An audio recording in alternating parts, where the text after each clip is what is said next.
Red Wing's first settlers used natural resources to make their homes and their fortunes. From the beginning, the abundant clay deposits of Goodhue County were recognized as a valuable resource. In the 1850s, local clay was used to make the bricks for many of Red Wing's first buildings. James Lawther's Octagon House still stands today. In 1861, John Paul became Red Wing's first commercial potter, making stoneware from clay found on his land a few miles south of town. After the Civil War, William Faleo opened a small pottery on a site closer to town.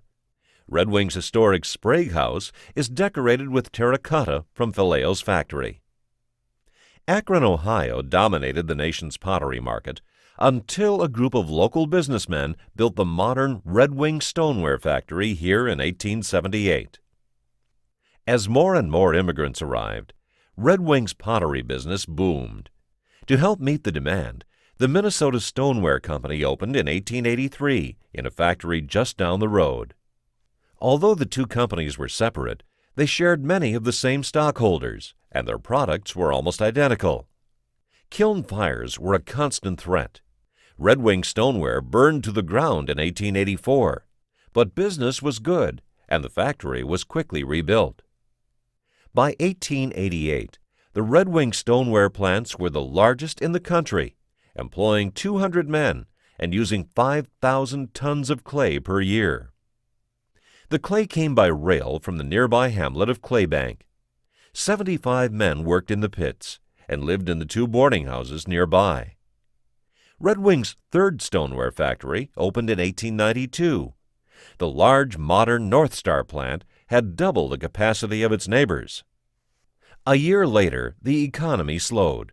To reduce expenses, the three potteries formed Union Stoneware Company as a joint sales outlet. In spite of this measure, North Star was forced to close in 1896. When separate fires destroyed Red Wing stoneware and Minnesota stoneware in 1900, both were quickly replaced. The economy had recovered, and business was booming. In 1906, the two companies merged to form the Red Wing Union Stoneware Company. Stoneware production was gradually replaced with dinnerware, and, to reflect this, the company name was changed to Red Wing Potteries in 1936. The building now known as the Pottery is the Minnesota Stoneware Company's factory, built after the fire of 1900. The wooden Red Wing Stoneware building, located across the street, was demolished after World War II. North Star Stoneware served as a malt house until 1994. A motel occupies the site today. Although the potteries closed in 1967, this historic building remains as a reminder of the industry that made Red Wing a household name more than a century ago.